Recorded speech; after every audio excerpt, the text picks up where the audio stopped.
Put the kids to bed, pour a glass of wine, and get ready for my cruise tips and things to know that are definitely for adults only. I'll cover everything from drinks to romance on board, from how to avoid kids and even the best tips to get a hot tub all to yourself. Let's dive in. Before I get too far, I do want to share one thing, and that is my excitement that Cruzely is quickly heading for 100,000 subscribers. The growth of this channel, it's been amazing, and it is all thanks to everyone that's watching. If you learned something from this video, then I hope that you'll join up to help reach that 100,000 goal. That said, let's begin with one of the adult-only tips that is going to save you some embarrassment, especially if you enjoy some daytime action with your partner. Your cabin is your private space. It's where you'll relax, bathe, sleep, and yes, it's where you'll get down. But there is someone else that does come in regularly.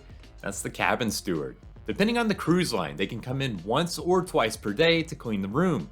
They try to time the cleaning for the times where you're likely to be outside of the room, such as in the mid-morning when you're in port, or in the early evening when you're out eating dinner. You know how it works though. The mood strikes, you're getting down to business, then suddenly you're scrambling for clothes when you hear a knock at the door. I have a kid at home, so trust me, I know the situation. To avoid this, be sure that you put the Do Not Disturb tag on the door. Some lines, they have a tag, others, they have a little light that you turn on with a switch inside the door. No matter, just remember it to avoid any unwanted interruptions. Now, if it were only that easy at home. Drinking is a big pastime on a cruise, but it's also very, very expensive. A cocktail runs $12 to $14 per glass, then there's gratuity automatically added on. You can easily rack up hundreds of dollars in drinks, if not thousands of dollars worth over the course of your cruise. So you might be wondering about sneaking alcohol on. Here's what I can tell you. First, you can bring on a bottle of wine or champagne, but that's it. No liquor or beers allowed. And don't think that you're going to come up with some genius way of bringing it on that security hasn't seen before. Every bag coming into the ship is checked and suspicious bottles are regularly pulled out. If security finds it, expect it to be tossed and you're out of whatever you paid for that alcohol. That said, there's no doubt that it does get by given the volume of bags. I've never personally snuck on booze, but I have traveled with people that have done it. Let's just say that the collapsible rum runner pouches, they may have worked like a charm. Speaking of those banned substances, another one that's booming in popularity is marijuana. In many states, it's full-on legal. However, cruise ships, they all universally ban it. They follow federal law, and don't forget about the other countries you'll visit on your cruise, which have their own laws about it. That said, you may smell it around the ship occasionally. In fact, cruise lines have gotten more strict about searches, including Carnival at least bringing in dogs to sniff out drugs. I personally saw it happen in California, where a dog alerted to a passenger boarding the ship. That is not a fun way to start a cruise. Given the law surrounding weed, it can be serious if you're caught with it, especially in a foreign country. For this one, I'd tell you just to leave it at home. These days, pretty much no matter which cruise ship you sail, there will be an adults-only section of the pool deck. It seems that the trend is these areas are getting bigger and bigger, which I definitely appreciate. Here you can get some sun, it's quieter, there are hot tubs and sometimes even pools. So if you travel with kids, know that there are places where you can still have a kid-free vacation. And if you aren't traveling with kids but just want to try to relax without them around, then you'll have an area where you can definitely escape. Take full advantage of these areas on your cruise. There's no charge to enter them, and the cruise lines just know that many adults want their own space free from kids running around. I'll get right back to the adult cruise tips in just a second, but I wanted to show you something that I think is pretty cool. Check out these maps from the cruisemaps.com. This company had the genius idea to use actual ship tracking data to create a custom map of your specific cruise. It shows exactly where the ship traveled. Each route is as unique as a fingerprint, making it a cool way to remember a cruise that you loved or as a gift for someone else taking a trip. You can order any cruise going back to 2015 and even order for a future cruise and will be created and mailed after your trip ends. If you'd like to see more, then head over to thecruisemaps.com. Be sure to use promo code Cruzely for 10% off your order. I've also put the details in the description below. So what if you really want to avoid kids on your cruise and have a complete adult-focused vacation? As in, there are few, if any, kids on the ship. Now, the best way to do that is to sail Virgin Voyages, which is 18 and up only, but the line may not be a fit for everyone, and more on that in a moment. Outside of Virgin, you can look at cruise lines that focus more on adults in a higher-end atmosphere like Celebrity or Princess. These lines, they allow kids to sail on board, but they just aren't as appealing for families as the lines that have all the water slides and the roller coasters. The result is there are far fewer kids on board, though there are some. You can also focus on sailing older, smaller ships. With the newest mega ships offering all sorts of things like water parks and go-karts, they attract more families and kids. Older ships will still have children on board, but they aren't near the kid magnet as the newer ones. Speaking of Virgin Voyages being adults only, one thing you should know is that it doesn't just mean that there aren't any kids on board. Because everyone is 18 and up, the entire experience can be geared toward adults. That's something I didn't really realize until I actually sailed the line. Entertainment on the ship is more mature, such as drag shows in the nightclub. Many events they go on until later at night than on a normal cruise. The food is more adventurous and upscale. Instead of water slides and putt-putt, it's yoga classes and tattoo parlors.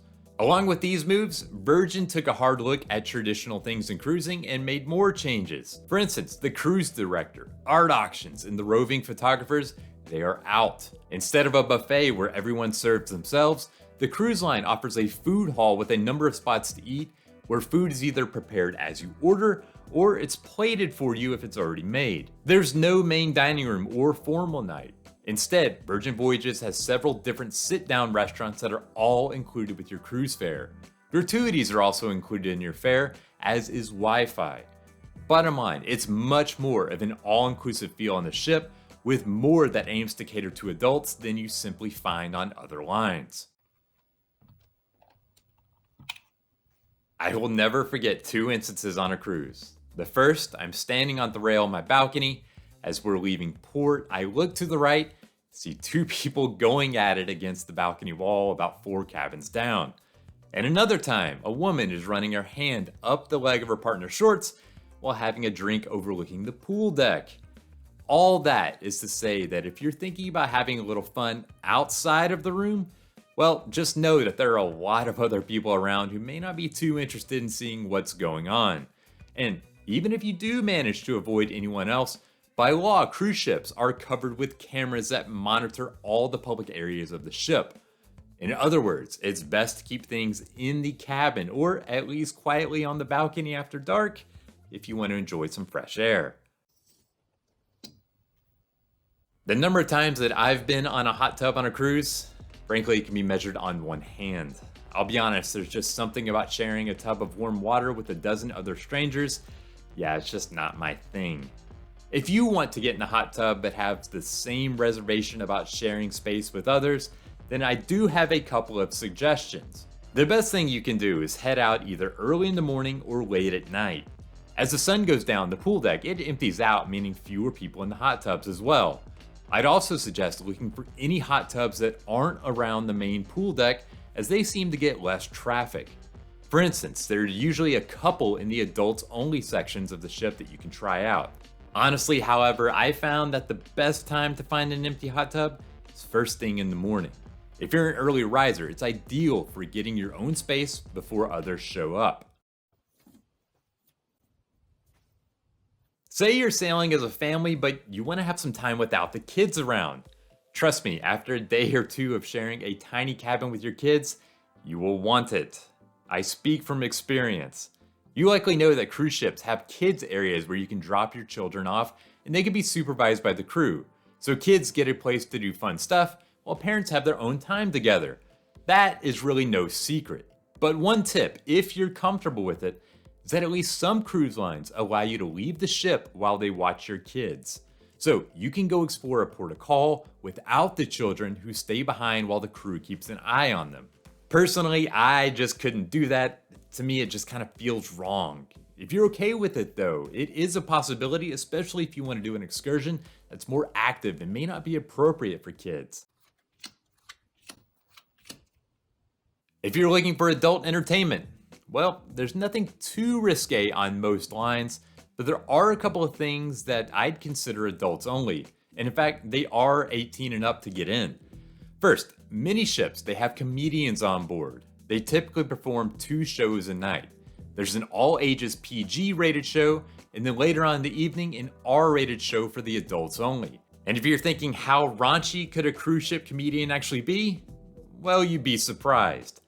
The other show is one that I consider a can't miss. At least Carnival and Royal Caribbean, they have a version of the Newlywed Game using real couples from the audience as contestants.